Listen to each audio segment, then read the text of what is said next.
We're going to talk about fluid pressure. I wrote up some of these notes ahead of time, so you might want to copy these down real quick. I did a little bit more than what's in the text because I don't think that it motivates the material quite well enough. It puts in all the important formulas, but it doesn't motivate it so well. So here's the concept with fluid pressure. Imagine that the fluid is water. It's a typical incompressible fluid, which means if you put pressure on it, it doesn't squeeze tighter, it just pushes back harder. So the pressure changes according to how much weight is upon it, but it doesn't actually compress. Here's how it works. The force on a horizontal plate, here's a horizontal plate submerged under water here, at a depth h, in a constant gravitational acceleration, g is the common letter for gravity acceleration, by a fluid of mass density, rho, is, and here's how we derive it. Each, let's think of a rectangular piece here of width delta x and length delta y. So it's a rectangle, delta x times delta y. These letters always bothered me when I was in calculus. This is just a two-letter variable. Delta x means a small increment in x, from x0 to x or something, and delta y is a small increment in y. So it's just a two-letter variable for a plate. Here's a rectangular plate of area delta x times delta y then, right? Length times width times length. And I wonder how much force it's experiencing when it's h units below the surface of the water. So the height of the water on top of it is h. Well, what I'm saying is the way it's modeled is that the force on it is just the weight of the slab of water pushing down on it. The water underneath pushes back with the same force and keeps it level here. And then the water on the side, they push against each other. They don't push down. So what happens is the entire force on this plate in a big lake or something is the weight of the water that's sitting over it. That's how the model works. And so what's the weight of this water? Well, we know the weight density of water is 62.4 pounds per cubic foot, for instance, in English units. Your book, however, it changes it. I'm not sure why to 62.5. I think the reason is that actual weight density depends on where you are on the Earth. In standard gravity, 32.174 feet per second squared gravitational acceleration. The weight density of water is 62.4 approximately pounds per cubic foot. However, if you change your latitude a little bit, remember we talked about the Earth being an ellipsoid, it's a little bit flattened like this, a little wider at the equator than it is at the top. So at standard gravity, maybe here at this latitude, I've forgotten what latitude corresponds to standard gravity, maybe you get 32.174, the gravitational constant feet per second squared. But if you go to a little higher latitude, you're a little closer to the center of the Earth and gravity's a little stronger. If you go to the equator, you're a little further out and gravity's a little less. And so as you move around, it can get to be, a little more like 62.5 at a little higher latitude. So we'll just say like the book 62.5 pounds per cubic foot so that you get the right answer on weather sign. There's nothing more frustrating than arguing with a computer and trying to get your homework right. So we'll say that that's the fluid we're interested in, and different fluids will have different densities. If you weigh a cubic foot of that, and give you some other weight. So now this particular slab of water of length delta x, length delta y, and height h has volume delta x, delta y times h, right? And so you can compute the force on this rectangle as mass of the water over it times the gravitational acceleration, right? Force equals mass times acceleration, Newton's law. Now, what's the mass? Oh, it's the mass density of water, pounds per cubic foot times the cubic feet volume, right? And so here's rho, that's the known constant, 62.5, we'll say pounds per cubic foot, times the volume is delta x times delta y times h. And then that multiplies g. So here's rho volume g is the force of the water on top of this rectangle. Now we've got the force on a rectangular plate. We say, what's the pressure? Pressure is going to be defined as the force per unit area. So what we need to do to find the pressure, and I would star this formula, is pressure is force divided by area. All right. So here's the force we just calculated, rho, delta x, delta y, hg. We divide it by the area of the plate it's sitting on, which is just delta x times delta y. These cancel, and we get rho hg, which we'll write in the other order to match the usual formula. P for pressure. This is Greek letter rho when it's curled at the top here, and it's English letter P when it's got a point at the top. So P pressure is rho GH, where rho is the weight density of the fluid. G is the gravitational acceleration it's in, such as 32.174 or roughly 32 feet per second squared in Earth's gravity, or 9.8 meters per second squared. And H is the height of the water stacked up on top of it. All right? So star those two formulas. Pressure is rho GH, where pressure is force over area. All right. Now, if I didn't let this sit here too long so it doesn't erase again, we can do some calculations with that. This first example, you're going to say, where's the calculus, right? In this calculus class, well, it's building up the principles so we can use it with calculus, because in practice, you don't have nice rectangular boxes and that sort of thing.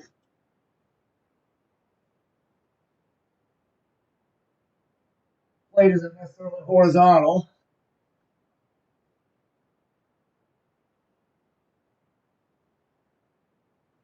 Hopefully that's gone enough.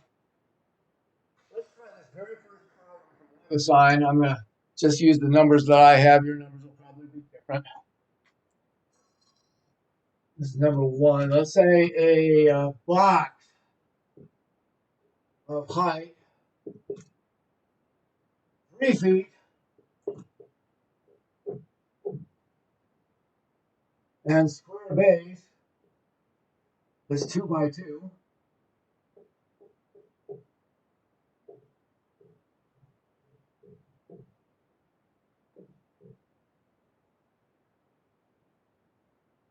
Is submerged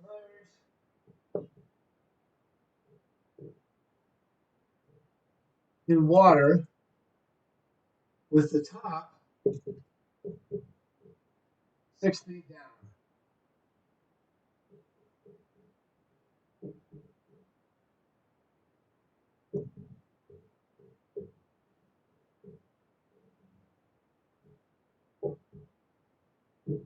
If we use the book's approximation, then we'll say rho, the weight density of water, is 62.5 pounds per cubic foot.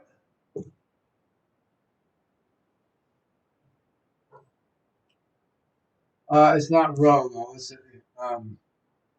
I need to specify the 62.5 is I should have said here, rho is the mass density. All right, so that mass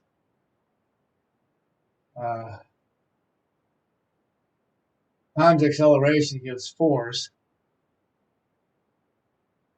But now rho g is the weight density. So you can either put mass density times gravity times height in here, or you can put weight density. Sometimes they'll use the letter delta for weight density. I don't know that I saw what your book uses. But it's just the weight density times the height for this one. So if I put 62.5 pounds per cubic foot, that's actually the weight density, not the mass density. It just becomes delta times h is the pressure.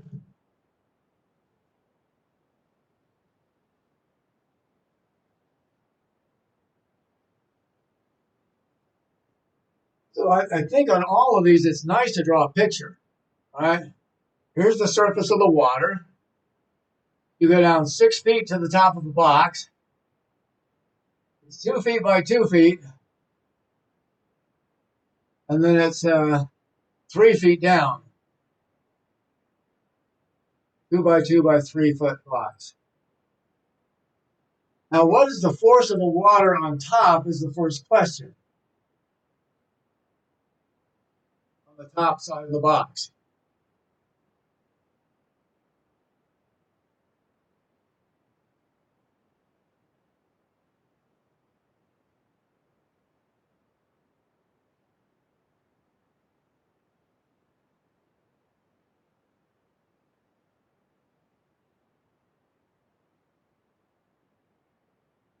A, the pressure on the top plate, well, it's horizontal, so we can calculate it easily.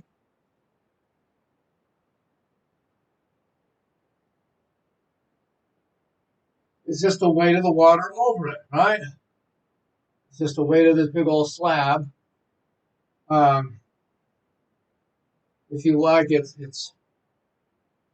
I'm sorry, the force. Problem asks for the force on top. It's just the weight of the water. Weight is a unit of force. Uh, so the force, we said, is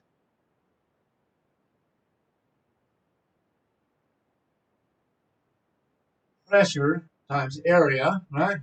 Pressure is force per unit area, so reversing that first equation, force is pressure times area. But the pressure is rho GH. You write that. Force is rho GHA. And now what's rho G? This is the weight density. This is 62.5. They've already multiplied these together to get this number.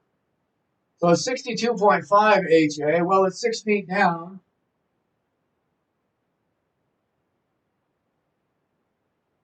That's H.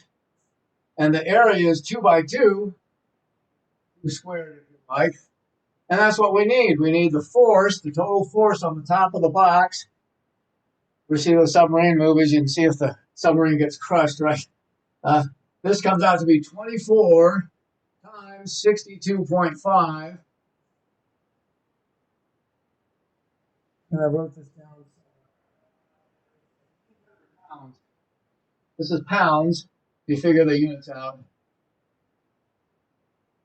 1,500 pounds. Or sometimes I put LBS. Pounds. That's a big. The book here listed pounds, so maybe I should put with an S. So I'll put it LBS all the way through here.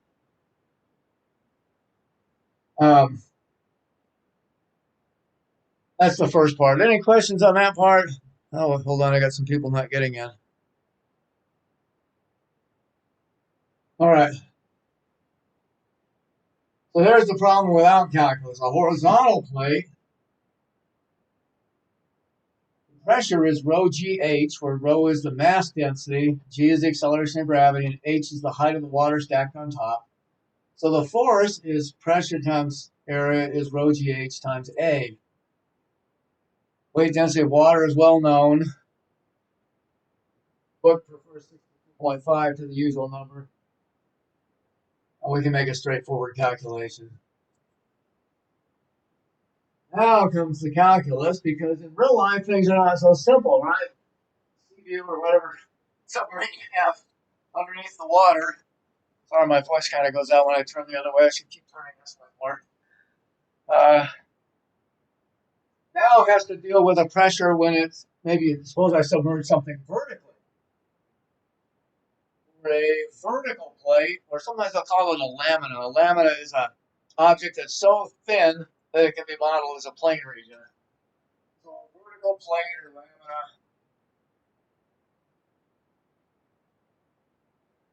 How can we figure out what's the total force on the side when the actual pressure gets more and more as you go down deeper, right? We saw that the pressure is proportional to the height of the water on top. So if you go twice as deep, there's twice as much pressure. 10 times as deep, there's 10 times as much pressure. Well, let's see. Draw the picture. Suppose I have this kind of a plate. Oops, let's put it this way. We're going to actually make this vertical axis y. The book never labels this as y, but they still, when they mark y, they're marking it downward, actually. And if I've got a plate y that runs from a depth A to a depth B, and now you see why you want to make it go down, so that right, y increases with depth. How can I find the total pressure on it? I can make an approximation and say that the total force on the plate is the sum of adding up a whole bunch of rectangles.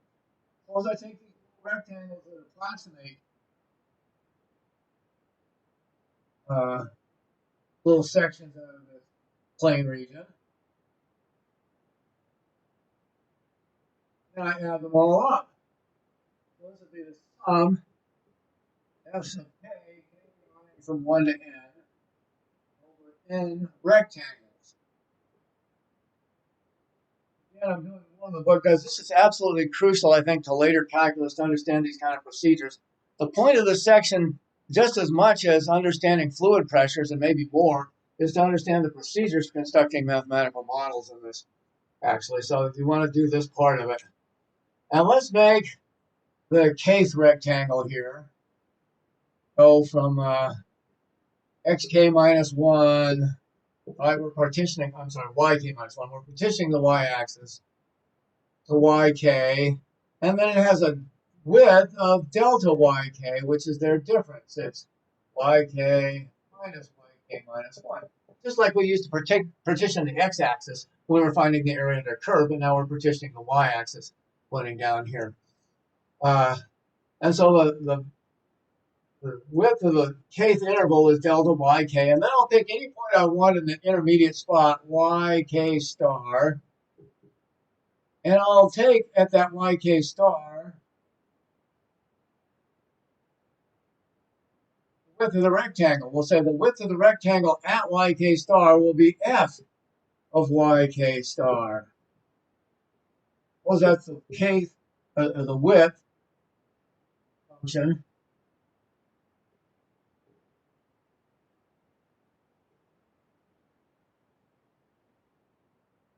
And I'm evaluating yk star. So little f of y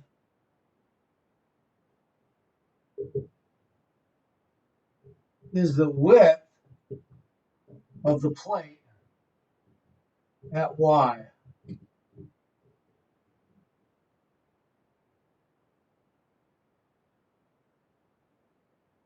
Now, so I've got the force is the sum of the n forces on the rectangles, but now these are very thin. Each one of them is width delta yk and width and height and length f of yk star. And so the force on this plate, recall, is just the area times the pressure.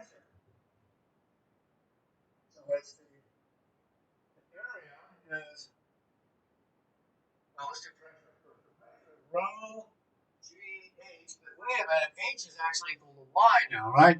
The height of water on top of it, because I put y equals 0 right here, this is y equals 0, is y. So rho g y is the height of is rho g h. And then I have to multiply it by the area of the kth region.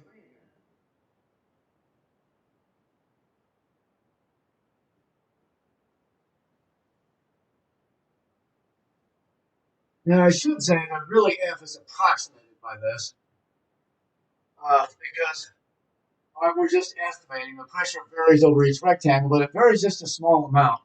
And so now we have that f is approximated by sum k equals 1 to n rho, and we can take for the height yk star, so we'll call this yk star. Rho g yk star is the pressure at this point in the middle of the rectangle times the area at that point. We have rho g yk star, and area is base f of yk star times height, delta yk. There it is. This replaces the area. All right? That's all I've done from here. Now, this is an approximation. What you can show actually for f continuous, that the limit as n goes to infinity, this thing is the same regardless of how you pick yk star. You can pick yk star to be anywhere in the interval here. And you can choose any partition you want, any set of partitions you want, as long as the width of the widest subinterval goes to 0 as the number of intervals goes to infinity. And you can prove, and it's been proven, this is one of the basis for calculus actually, is that for a continuous function, regardless of how you choose the partition and what point to choose within the partition, this gives the same number as n goes to infinity.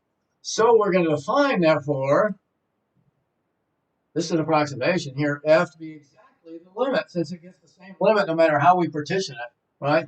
Limit is the number of subintervals goes to infinity of the sum k equals 1 to infinity, rho g, yk star, f of yk star, delta yk. Well, what's that? The really astute reader might be able to guess this. Anybody got a clue what that is? We're almost through the But I want you to understand this because it really bears on a lot of later things. And in Calculus 3, you get volumes and you fill up the volumes with little subsolids and you have to add up all those in just this way, but with multiple subs. Then you understand what you're doing next semester. This, by definition, is a definite integral. Remember this one, recall how we defined the definite integral. The definite integral of f of x dx from a to b meant the limit as n goes to infinity of the sum k equals 1 to n f of xk star delta xk. That's what it means. It's a definition. And when f is continuous, this gives the same number no matter how you choose the partition, no matter how you choose the intermediate points xk star. And so it makes sense to call this the area, right? That was the whole basis for saying the area under the curve is a certain amount. If you want to say the area under the curve, I'm going to digress a little bit here. Y equals f of x is some number. What shall it be? I could use circumscribing rectangles like that, overestimate on each interval the area, what I want to call the area below the curve, right? And if I take the limit of the sum of circumscribed rectangles, I get a certain number. By doing this limit, using circumscribed points, choose xk star to make the highest point in the interval. Then I rework the problem with inscribed rectangles. I take the lowest point on each interval. Now I underestimate each area, add them all up, and guess what I get? Same number. If f is continuous, the limit of the inscribed rectangles and the limit of the circumscribed rectangles approach the same number. That must be what I want to call the area. That's why we define this to be the area under the curve, is because at least for continuous functions and for some other functions like piecewise continuous functions, if it has a finite number of discontinuities at which there's only a finite jump at each, then we call it piecewise continuous. And for those, this also works. There's only one number you can get, and some other functions too. For these kinds of functions, we want to make this definition because it only makes sense that the limit of the circumscribing and limit of the inscribed rectangles give the same amount, same number. That must be what we want to call the area. Well, with this definition in mind, and now I'll get back on track, but I think that's an important thing to understand in calculus. So you know why that's so important. I hated taking my physics classes where they never explained why anything works, and then I never knew when I could apply it. I love physics, don't misunderstand. I took a lot of physics classes as a graduate student. But it was very frustrating until I went back and took the math class because I didn't know when it worked. Here's right how you know, and one way it works is if the function is continuous or piecewise continuous. All right. Tell me if there's any questions. You guys want to ask a question and put the mute back on. All right. Now, with this definition in tow, that's what this is, right? If I said the integral of g of x is limit sum g of xk star delta xk, that's the definition. Now if I just call this g of yk star, that's a function of yk star, right? Times delta yk limit sum. This by definition is the definite integral from the beginning to the end here, a to b, of this function. So this, by definition of the definite integral, is the integral from a to b, rho g, and we just do like we did here. You place the xk star with an x and the delta x with a dx. It's just a change in notation. This notation means one of the sum.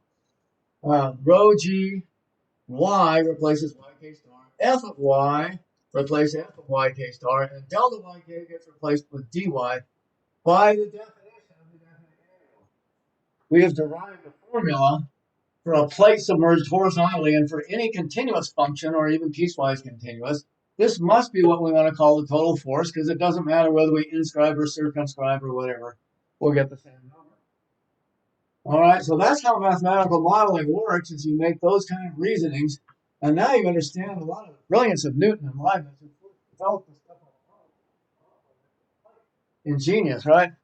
Let's do a harder problem. This is number 2. Wait till you get to the last one, huh?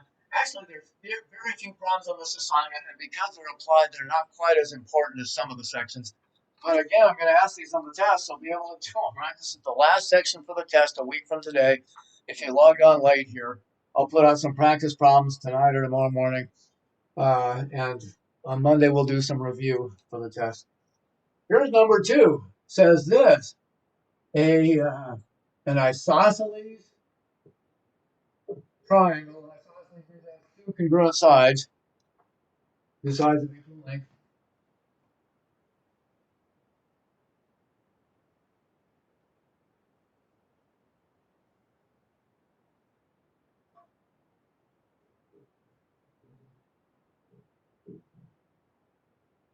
Of base 4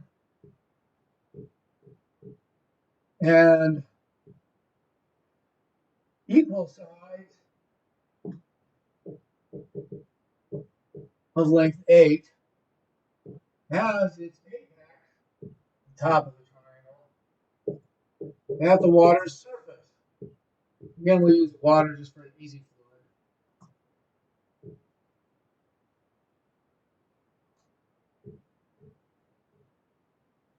Find the total force on the triangle.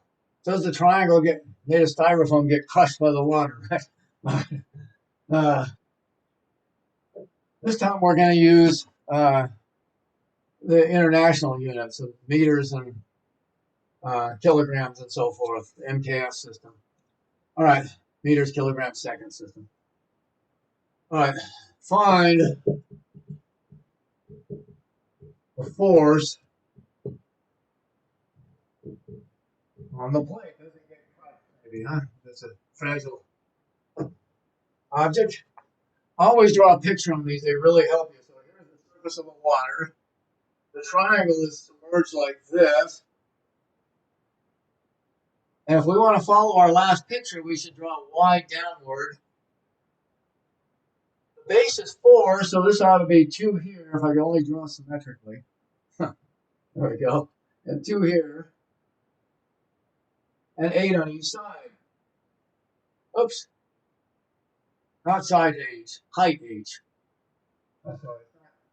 Remember the problem in height h. We can do the other one too, but let's save ourselves a geometry step here. So let's say height h.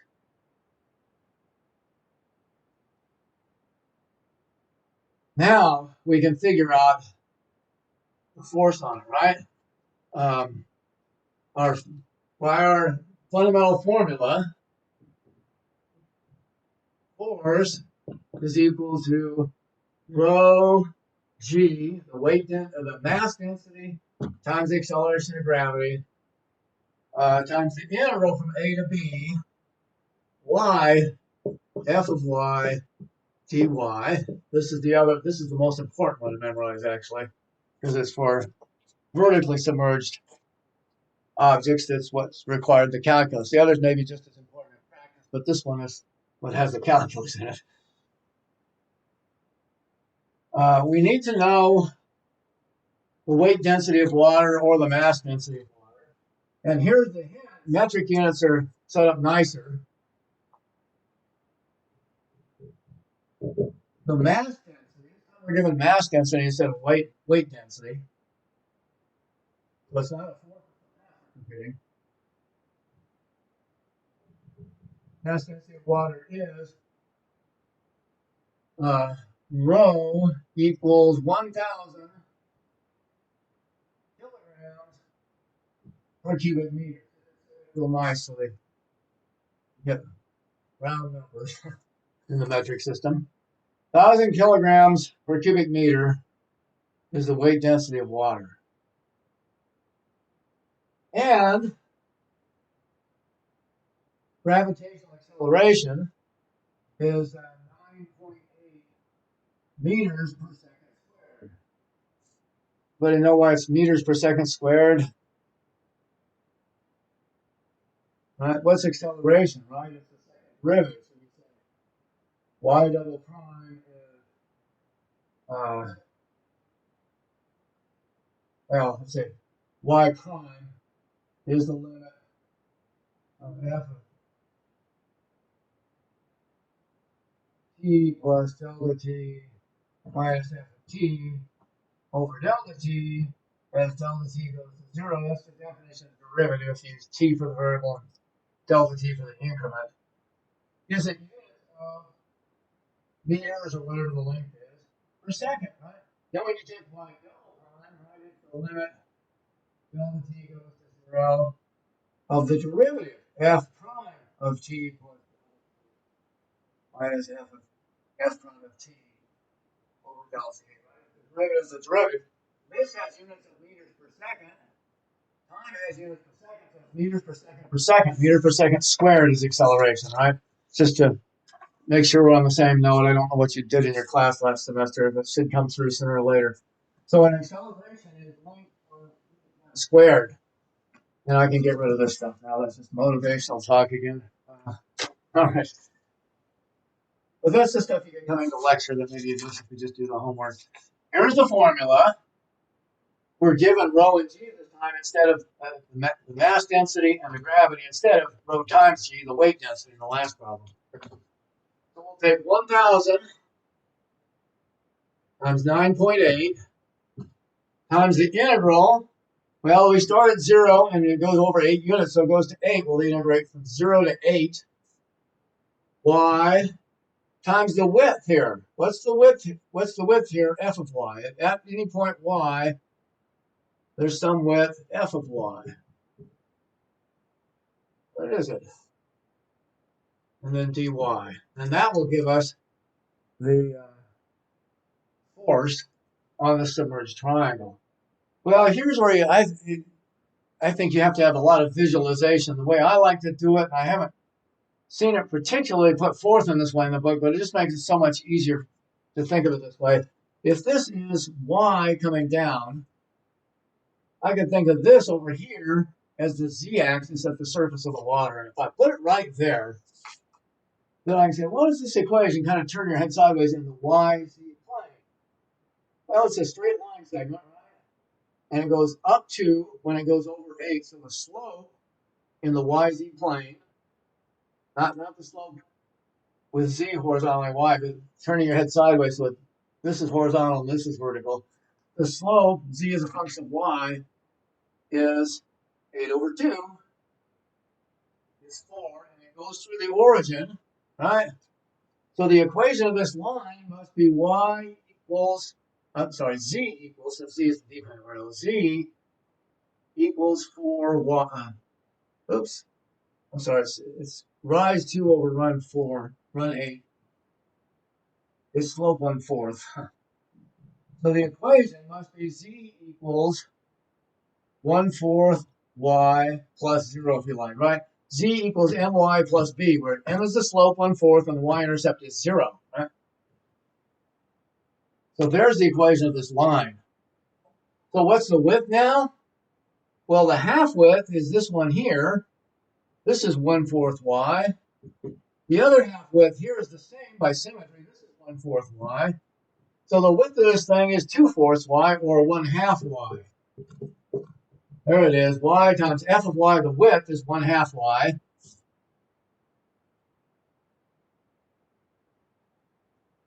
If I can do this integral, I've got the total force on the plate, right? So let's see. I've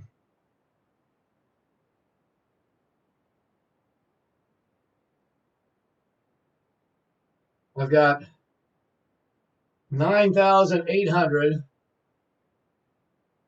1,000 times 9.8 times 1/2 times the integral of y squared is y cubed over 3. Now I'm going to evaluate that at 0 to 8 and take the difference. 8 and 0 take the difference.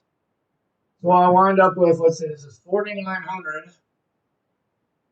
times this over 3 times 8 cubed.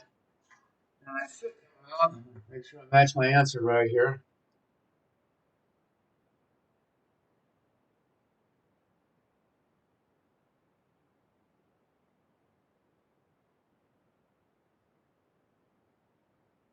Yeah. So I get 836,266.67. What are the units? In the MKS system, when you have force is mass times acceleration, right? So it's mass times meters per second squared. Mass would be kilograms. Kilograms times meters per second squared. Kilograms meters per second squared has got a unit called newtons. So instead of writing kilograms meters per second squared, we write N and say it's 836,000 newtons. There's the answer for the back on number 2. Any questions on that one?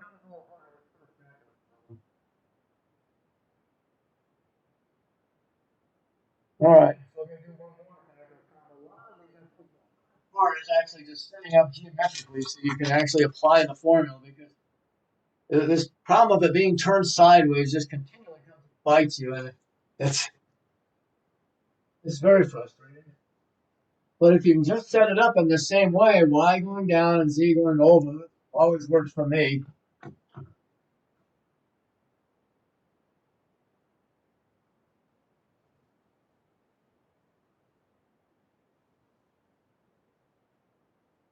This whiteboard is not as good as the ones at school. They bought me a cheapie. All right. Here's the last problem, a tricky one. All right, it's the very last problem in the assignment. There's not very many. But suppose you have water that looks like this. Here's the x-axis and here's the y-axis. And you've got this function.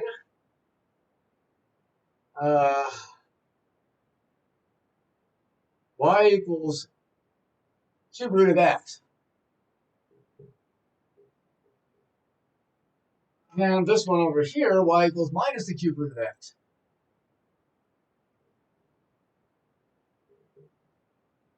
And this just goes up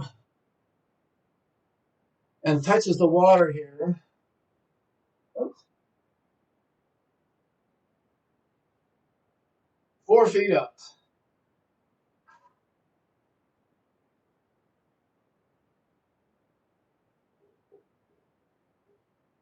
And you've got that shape of a plate that's sitting out of the water, just kind of teetering here on its point. What is the total pressure on this plate here?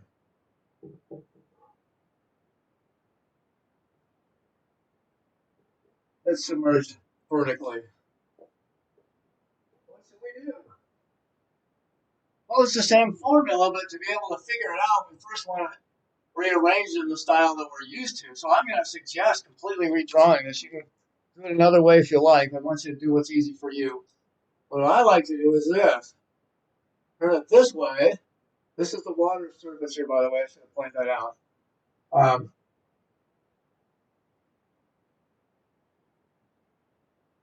Put 0 at the surface of the water so that the formula applies.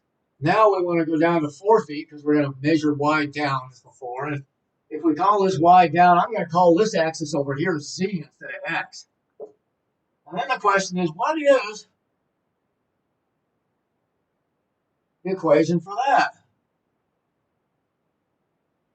If this was with y upward, y equals cube root of x, it's equivalently x equals y cubed. That's what we have here. X equals y cubed. And so over here, if I put z equals 0 right here, I've reversed the y-axis direction. This will be z equals minus y cubed. But then I'm also shifted over 4 units, so this is equals minus y cubed, except shifted 4 units. There it is. This is the graph here. The idea is I've been thinking of this curve sketched up here is the curve z equals minus y cubed, right? Y equals x equals y cubed. When x is the dependent variable, I'll put z for the dependent variable. X equals minus y cubed because it's the minus y direction instead of the plus y direction.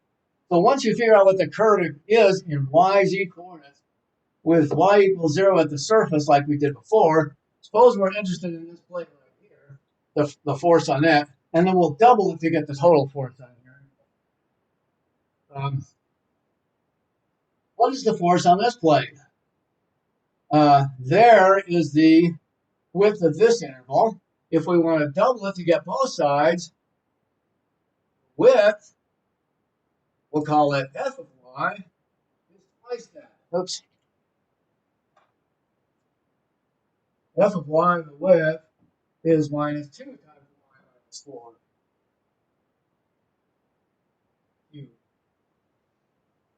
So I can now calculate that the total force by our formula should have left lining right over where is rho g integral from 0 to 4 y. F of y is minus 2 y minus 4 cubed dy. Now this is all well and good. If you put this on your calculator, it will generate it for you. But if you're doing this by hand, and I want you to be able to do these by hand, it might be better to make a clever substitution. That u equals y minus 4. Oops. And then du is the derivative dy is 1 dy or just dy. So this becomes du. This becomes u, and if u is y minus 4, then y equals u plus 4 can replace this y here. And this becomes rho g integral u plus 4 minus 2u cubed du. There it is. And they tell you on the problem here that rho times g is 62.5 because this is water, is the fluid, so this is how many pounds per cubic foot, the weight density.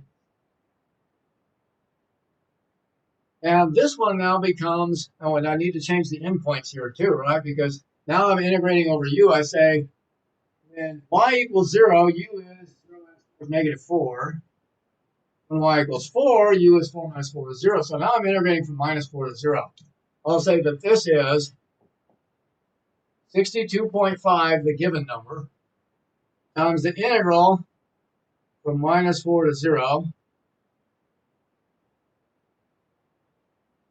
of minus 2 u to the 4th minus 8 u cubed du. And if you can evaluate this integral,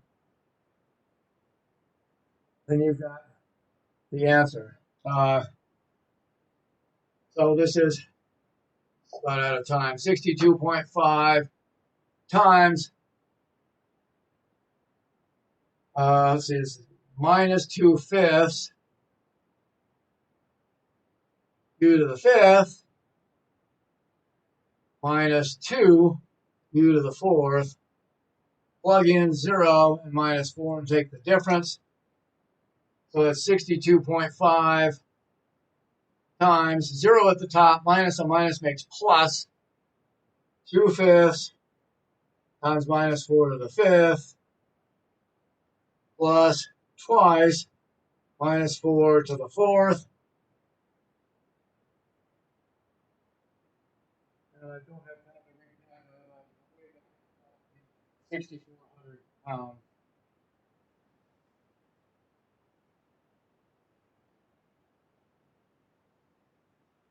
All right, that's it for today. That's the last stuff. Go try them and see if you have questions.